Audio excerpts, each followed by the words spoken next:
Baiklah, shalom, selamat hari Sabat untuk kita semua. Puji Tuhan, satu kesempatan yang indah. Sementara diatur dulu resolutionnya, ya. Saya ingin mengucapkan selamat hari Sabat kepada kita semua yang hadir pada hari ini.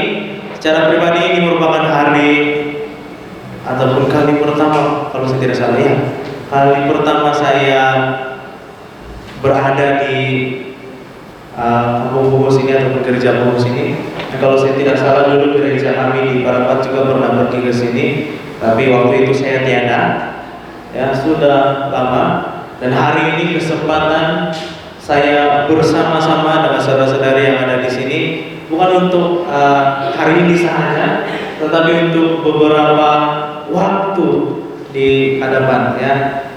Pada minggu lalu saya menerima chat daripada Mission Sabah bahwa saya ditempatkan di satu daerah yang baru ditubuhkan. Saya tidak mau sebutkan pecahan, ya, karena kalau pecah itu macam kita tidak kawan sudah sama daerah Tuaran sama daerah Kapa, ya. Kita bahagi, ya. Kalau saya tidak salah, saya sudah dimaklumkan bahwa daerah Kapa dan daerah Tuaran disatukan baru dibahagi 3. Jadi di daerah Kapa ada daerah Kependetaan Gaya Ratau dan juga di daerah Kependetaan Tuaran. Dan satu kesempatan yang begitu menarik sekali, ya. Saya ditempatkan di tempat yang daerah yang baru ini, yang masih panas lagi dia punya semangat, ya. Beberapa hari yang lalu Elder Doni ada chat saya, dia adalah elder pertama yang chat saya, yang dia katakan saya sangat bersemangat, dia katakan. Jadi saya juga ikut bersemangat, ya Elder, terima kasih untuk semangatnya. Kita akan mendengarkan satu firman Tuhan pada hari ini. Namun sebelum itu mari kita bersatu di dalam doa. Tuhan Bapa kami yang bertata dalam kerajaan surga, pada saat ini kami mau mendengarkan firman. Berkati telinga dan pikiran kami supaya kami dapat mendengarkan firman Tuhan ini dengan baik.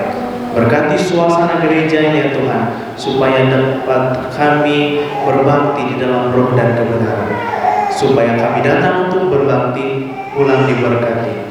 Terima kasih Tuhan, dalam nama Yesus kami sudah berdoa. Amin. Saya harap berikan resolution, oke sudah? Ya, oke silakan. Ya. Baiklah saudara-saudari yang dikasih dalam kasih Yesus Kristus. Pada saat ini saya akan sama-sama membawa kita untuk mempelajari satu firman Tuhan yang saya dahulukan dengan sebuah cerita ilustrasi. Dan saya yakin dan pasti terutamanya mereka yang lahir di tahun 70-an mungkin ini, siapa tahu tentang gambar ini, ya, ataupun cerita tentang Titanic ini. Yang saya rasa kita semua tahu cerita tentang Titanic ini, ya. Sedikit latar belakang tentang film Titanic, ya. Film Titanic ini diperankan oleh Leonardo DiCaprio dengan Kate Winslet, ya. Dan film ini dia memenangkan 11 Academy ataupun anugerah pada tahun 1998. Maksudnya film ini pada waktu itu sangat film yang pecah panggung dia bilang, ataupun blockbuster. Jadi berhasil menjadi film box office terbesar di dalam sejarah perfilman. Dan kalau kita lihat sampai sekarang pun film ini masih lagi dimainkan di kaca TV, ya. Ini merupakan satu cerita, ya, di mana diambil daripada kisah percintaan yang benar. Kita dapat lihat bahwa film Titanic ini mengisahkan sebuah kapal yang bernama Titanic yang ditimpa satu kemalangan yang begitu tragis sekali, ya. Padahal pada waktu dia dibuat, mekanik ataupun engineer yang membuat ini kapal katakan kapal ini adalah kapal yang paling kuat, kapal yang tidak akan dimusnahkan. Dan satu kata-kata daripada engineer yang begitu sombong sekali, engineer ini katakan, bahkan Tuhan pun tidak dapat menghancurkan kapal ini. Dan akhirnya kata-kata sombong daripada engineer ini dipotong begitu saja oleh karena kejadian tragis kemalangan kapal laut Titanic ini. Di dalam cerita Titanic ini ada sebuah cerita di antara dua pasangan yang baru saja bernikah, ya. Yaitu, siapa tahu nama dia? Siapa masih ingat nama cerita dia? Si Hans, bukan Leonardo, itu nama pelakon dia. Si Hans dengan siapa namanya? Saya lupa nama perempuan dia. Rose kan? Si Hans dengan Rose, kita bagi nama begitulah. Nah, di dalam cerita percintaan mereka ini, sebelum kejadian kemalangan ini berlaku, pada malam itu mereka berpesta di ruangan pesta pada waktu itu, ya. Dan mereka pada waktu itu meminum minuman dan makan malam bersama kedua, ya, pasangan ini, yaitu Hans dan Rose. Mereka baru saja menikah, kita tahu lah kan, asmara percintaan yang baru bernikah ini sangat kuat. Sehinggalah pada sudah waktu larut malam mereka katakan, oh saya mengantuk, mari kita bikin balik bibir. Nah, di dalam perjalanan Hans dan istrinya pulang ke kamar mereka ataupun bilik mereka, tiba-tiba ada sebuah bunyi dentuman yang sangat kuat, ya, bunyi dentuman yang sangat kuat. Dan pada waktu bunyi itu terdengar, ada seorang kapten kapal mengatakan, kapal kita terlanggar gunung ais. Lalu apa yang terjadi? Semua penghuni kapal itu berteriak dan keluar daripada bilik mereka untuk menyelamatkan diri. Dan pada waktu itu bot penyelamat sudah sampai. Lalu semua orang bergerak, berpusut-pusut mau keluar daripada kapal itu. Lalu Hans katakan kepada istrinya, dia ambil dia punya skaf, lalu dia ikat tangannya dan tangan istrinya, dan dia katakan, mari ikut saya dari belakang, kita keluar dari kapal ini. Lalu dia keluar. Hans lari menarik istri dia dengan menggunakan skaf, sehingga tiba di luar. Dia menyadari bahwa istrinya sudah tidak ada di dalam genggaman skaf itu. Lalu Hans ini kembali ke dalam mencari istrinya, padahal istrinya sudah ada di luar mencari Hans. Lalu pemandu bot penyelamat itu katakan, tinggal satu saja tempat kosong, segera selamatkan diri Anda. Tanpa berpikir panjang, istrinya yang masih risau tentang keadaan suaminya yang berada di dalam, dia keluar dan masuk ke dalam bot penyelamat itu. Akhirnya si istri ini ataupun Rose namanya terselamat. Beberapa minggu kemudian Rose ini masih menantikan kedatangan daripada suaminya ini, ya. Dia menantikan kedatangan suaminya. Dia katakan, suami saya masih selamat, dia akan datang kepada saya. Berlalu beberapa bulan, si Rose masih menanyakan, apakah suami saya masih selamat? Dia mau datang lagi kayaknya. Beberapa bulan lagi berlalu, dia katakan, sudahlah, suami saya sudah mati. Lalu dia bertemu dengan seorang pria ataupun lelaki, dan dia pun bernikah. Pada waktu Rose ini sedang mendengar khotbah pernikahan oleh seorang pastor bersama dengan pasangannya, tiba-tiba ada seorang laki-laki berdiri di hadapan gerbang pintu gereja di sana. Lalu dia melihat dengan teliti. Dia mendapati bahwa itu adalah Hans, suaminya. Hans maju ke hadapan dan dia tanya kepada istrinya, kenapa kamu tidak tunggu saya pulang? Kamu tahu yang saya akan datang kepada kamu. Kamu tahu yang saya akan kembali kepada kamu. Kenapa kamu bernikah dengan lelaki ini? Lalu apa yang dijawab oleh si Rose? Saya sudah penat. Saya sudah tidak sanggup tunggu begitu lama. Saya tidak mampu tunggu satu kepastian yang tidak ada penghujungnya. Jadi saya tidak mau lagi kamu. Saya tidak mau tunggu lagi kedatangan engkau. Lalu dengan sedih, Hans pun keluar dan akhirnya Lot bernikah dengan lelaki pilihannya yang lain. Saudara-saudara yang dikasih dalam kasih Yesus Kristus,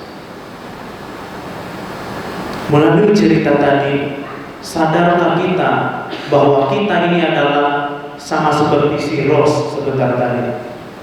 Kita menunggu kedatangan seorang insan. Kita menunggu kedatangan seorang yang begitu mengasihi kita. Siapakah dia? Yaitu Yesus Kristus. Oleh karena itu, tajuk khotbah kita atau pembelajaran kita pada hari ini adalah bersiaplah untuk kedatangan Yesus yang kedua, untuk bertemu dengan Tuhan. Nah, seringkali kita di dalam kehidupan kita selalu sibuk untuk banyak hal, ya, sehingga banyak di antara kita yang telah melalaikan, yang kita melupakan ataupun kita menyepelekan, itu dalam bahasa Indonesia, ataupun kita anggap hal yang remeh untuk mempersiapkan diri kita bertemu dengan Yesus. Oleh karena lama Yesus belum lagi datang. Saya secara pribadi dari saya kecil sampai saya besar, saya datang ke gereja, saya dengar, oh, Yesus tidak lama lagi datang, pastor berkhotbah di depan. Elda berkhotbah di depan, oh, Yesus tidak lama lagi mau datang. Sampailah saya pada saat ini, saya lagi yang menggantikan tempat mereka. Saya mau katakan, Yesus tidak lama lagi mau datang. Tapi pada hakikatnya, Yesus belum lagi mau datang ke dunia ini. Dan kita semua sering melalaikan persiapan kita untuk bertemu dengan Yesus. Ayat inti kita di dalam 2 Petrus 3 ayat 3-5 katakan, yang terutama harus kamu ketahui ialah bahwa pada hari-hari zaman akhir akan tampil pengejek-pengejek dan ejekannya, yaitu orang-orang yang hidup menuruti hawa nafsu. Kata mereka, di manakah janji tentang kedatangannya itu? Sejak bapak-bapak leluhur kita meninggal, segala sesuatu tetap seperti semula pada waktu dunia diciptakan. Mereka sengaja tidak mau tahu bahwa oleh firman Allah langit telah ada sejak dahulu. Mari kita perhatikan perkataan pengejek itu. Pertanyaannya sekarang untuk kita semua, siapa ini pengejek-pengejek ini? Siapa ini yang mengejek ini? Tahukah kita semua?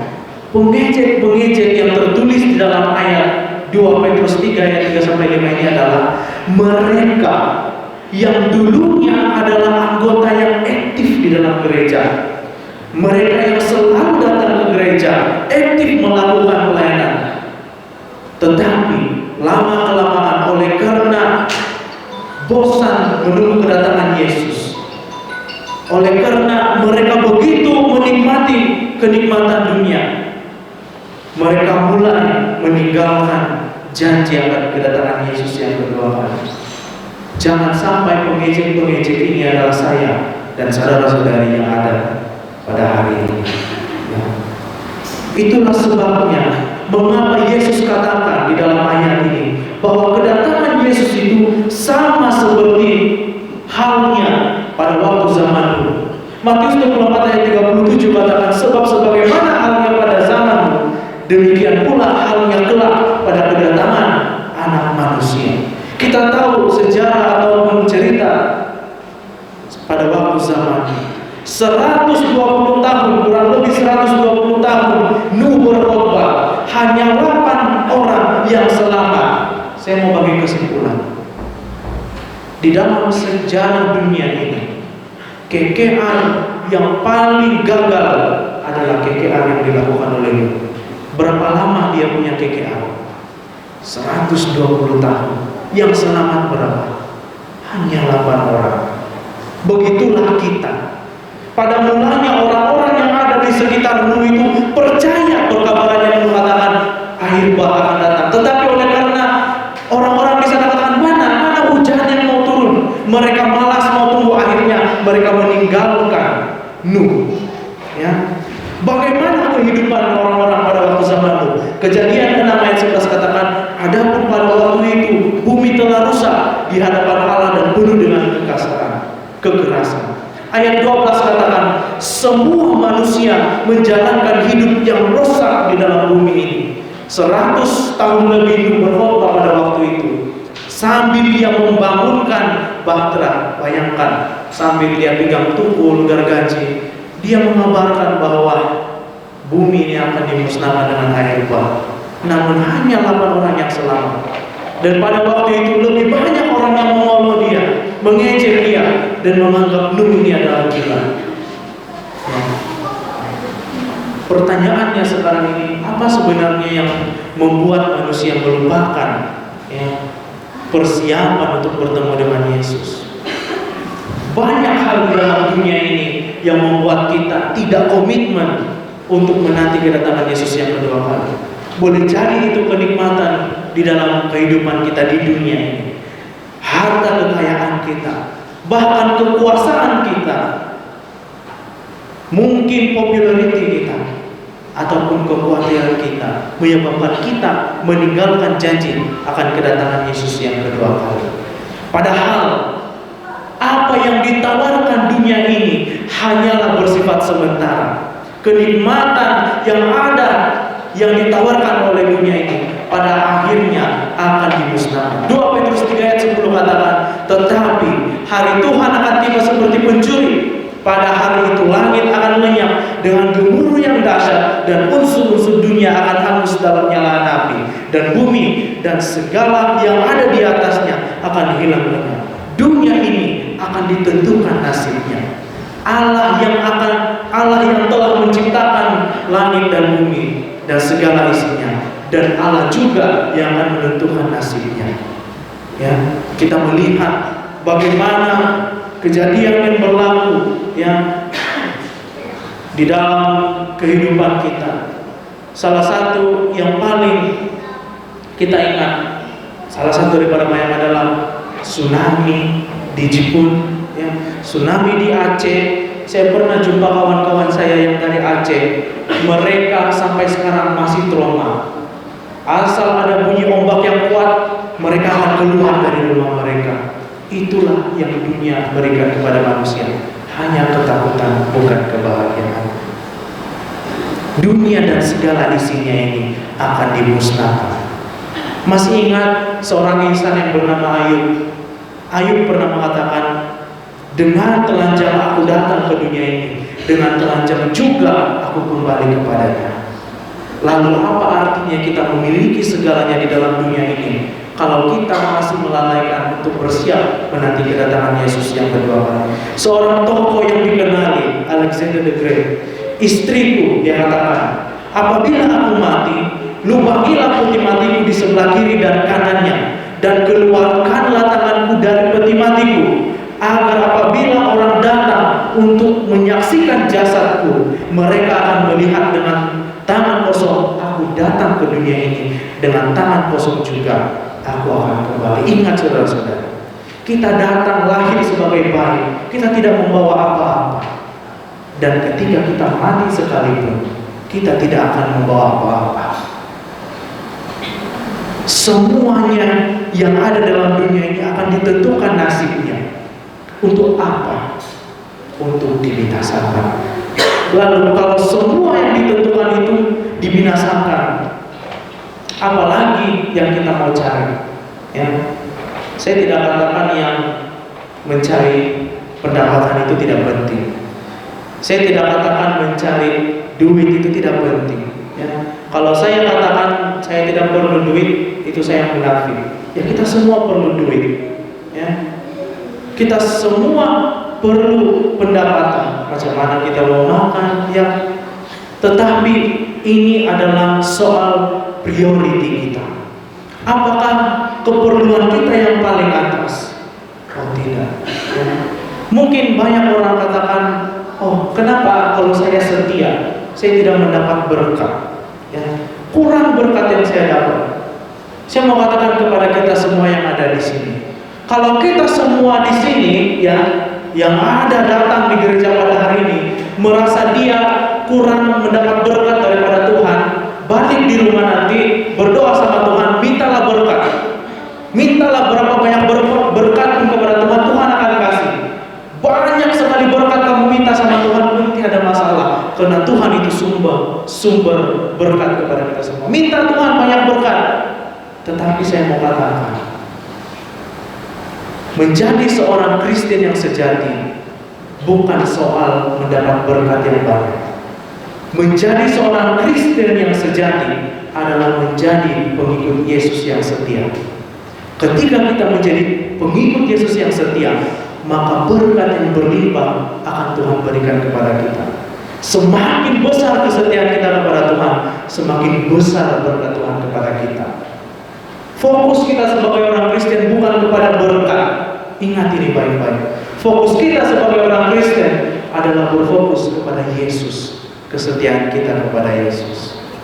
Mari kita mempersiapkan diri kita sebaik-baiknya untuk bertemu dengan Tuhan kita. Ya, sebagaimana seorang pengantin, ya. Kedatangan Yesus itu diibaratkan dengan perkawinan. Yesus adalah pengantin lelaki dan kita adalah pengantin perempuan. Kita mau bercantik-cantik, bukan dari segi fisikal, tetapi dari segi karakter dan kerohanian kita. Ya, maka daripada itu kita harus meletakkan prioriti untuk mempersiapkan Yesus yang pertama dalam kehidupan kita. Seringkali kita pikir bahwa kita ini sudah mengutamakan hal-hal yang kita kira penting dalam hidup ini. Ternyata apa yang kita fokuskan selama ini itu bukan satu hal yang penting. Kita selalu sering berfokus untuk mengejar hal-hal yang baik di dalam hidup ini, sampai kita lupa untuk mengejar hal-hal yang benar. Saudara-saudari, manusia ada satu kebiasaan, ya. Manusia suka untuk melihat perkara-perkara yang baik.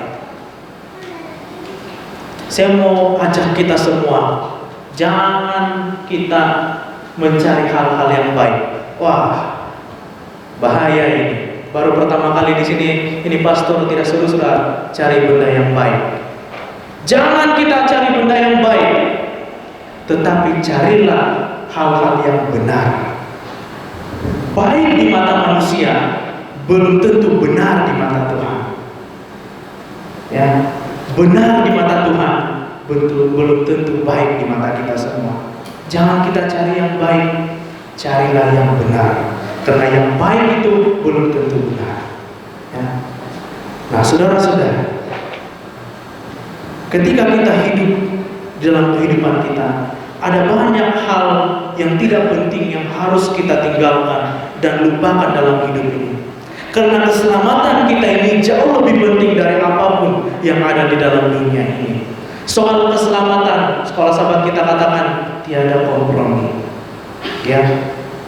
Sebenarnya pada saat ini, selangkah lagi kita sudah masuk dalam surga. Kita punya kaki ini yang sebelah sudah ada dalam surga. Tinggal kita lagi mau pilih, mau mengajarkan kaki kita yang sebelah lagi untuk masuk ke dalam surga. Prioriti terutama di dalam kehidupan kita adalah keselamatan kita. Ya. Menunggu kedatangan Yesus yang kedua kali seringkali digambarkan oleh seorang perempuan ataupun wanita yang mau melahirkan anaknya. Yang pertama, ada teori mengatakan tapi waktu yang tepat untuk kelahiran sang bayi ini tidak dapat dihitungkan. Mungkin dokter itu boleh kasih due date ya, tapi belum tentu itu tepat. Yang kita tidak tahu, tetapi harus bersedia dan menunggu kedatangan Yesus juga seperti itu. Ada banyak tanda-tanda kesakitan seperti ibu, sakit-sakit mau melahirkan. Begitu juga dengan Yesus. Ada banyak tanda-tanda akhir zaman yang berlaku. Namun tarikh kedatangan Yesus tidak pernah ditentukan. Menunggu proses kelahiran itu sangat sakit. Sang ibu kalau mau melahirkan, ya ibu-ibu yang pernah melahirkan di sini pasti tahu bahwa rasa mau melahirkan itu seperti mau mati rasanya. Namun pada waktu saat anak itu keluar, semua rasa sakit itu akan hilang dalam seketika. Begitu juga dengan kedatangan Yesus yang kedua kali. Menunggu kedatangan Yesus yang kedua kali itu sangat sakit. Ya, ada satu tren, ya, anak-anak muda tahu penantian itu adalah sangat sakit. Ya, saya lebih rela sakit gigi daripada menanti. Ya kan? Penantian ini sangat sakit. Ada banyak penderitaan, ada banyak rasa sakit yang harus kita alami. Tetapi kalau Tuhan datang yang kedua kali, gembiranya, sukacitanya, kebahagiaannya jauh lebih besar daripada penderitaan yang kita harus tahan. Kita akan hidup kekal di surga. Tapi berbalik kepada soalan tadi, dari kecil, dari saya kecil sampai saya besar, kenapa Yesus belum datang lagi? Mengapa pada saat ini Yesus tidak datang saja, supaya berakhirlah kita punya kesakitan, ya kan? Kenapa Yesus belum datang? Kalau ada yang tanya ini seperti ini kepada kita, jawablah dia dengan ayat yang terdapat di dalam 2 Petrus 3 ayat 9. Tuhan tidak lalai menepati janjinya. Sekalipun ada orang yang menganggapnya sebagai kelalaian, tetapi ia sabar terhadap kamu, karena ia menghendaki supaya jangan ada yang binasa, melainkan supaya semua orang berbalik dan bertobat. Tuhan mau semua orang masuk ke surga. Kalau boleh semua yang ada di dunia ini, kita semua masuk surga. Tuhan tidak mau sedikit saja ada di dalam surga. Tuhan mau ada banyak anak-anak Tuhan yang setia masuk ke dalam kerajaan surga. Oleh karena itu Tuhan memberi kita semua masa untuk berbalik kepada Tuhan dan bertobat dan setia kepada Tuhan. Barulah Tuhan senang hati mau datang ke dalam dunia ini. Apa yang harus kita lakukan untuk bertemu dengan Tuhan? 2 Petrus 3 ayat 14 katakan, sebab itu saudara-saudaraku yang kekasih, sambil menantikan semuanya ini, kamu harus berusaha supaya kamu kedapatan tak bercacat dan tak bernoda di hadapannya dalam perdamaian dengan Dia. Tuhan mau kita semua ini setia kepada Dia, bukan kepada dunia. Jadi, saudara-saudara yang dikasih dalam kasih Yesus Kristus, masihkah kita mau bermain-main? Masihkah kita mau menunda? Nanti dulu, ya, meragukan panggilan Tuhan. Satu hal yang penting, Yesus akan datang segera. Kita harus yakin dengan pendirian kita. Yakinlah pada Yesus, percayalah dan ikutilah Dia. Bersiaplah, kedatangan Yesus tidak lama lagi. Semoga Tuhan memberkati kita. Amin. Tuhan Bapa kami yang bertata dalam kerajaan surga, terima kasih ya Tuhan, pada hari ini melalui firman-Mu yang kami sudah dengarkan, kami sudah ditegur supaya kami terus berfokus menatapkan hati dan pikiran kami terus-menerus di dalam Engkau, dalam kami menantikan kedatangan Yesus yang kedua kali. Beserta dengan kami sepanjang dalam kehidupan kami, agar kami terus setia kepada Engkau ya Tuhan. Kami tidak memilih dunia ini, tetapi memilih Engkau. Biarlah sepanjang perjalanan kami di dalam kehidupan kami, Engkau terus memimpin kami, agar kami dapat berjalan di jalan yang benar. Pada hari ini ya Tuhan, hamba-Mu berdoa khusus buat semua anggota jemaat di gereja SDA Purus Tamparuling ya Tuhan. Semua anggota yang ada di sini, maupun yang hadir dan juga yang tidak hadir ya Tuhan, biarlah berkat yang berlimpah daripada surga Engkau berikan kepada mereka semua. Di dalam mana pekerjaan mereka, kegiatan mereka, aktiviti mereka seharian ya Tuhan, biarlah Engkau terus menyertai mereka. Biarlah Engkau menyinari wajah mereka dan mereka sentiasa memandang kepada Engkau ya Tuhan. Biarlah kami semua anggota jemaat yang ada di sini dapat menjadi terang dimanapun mereka berada ya Tuhan. Kami sudah datang untuk berbakti, maka kami akan pulang diberkati. Terpujilah nama-Mu ya Tuhan. Dalam nama Yesus kami sudah berdoa. Amin. Amin.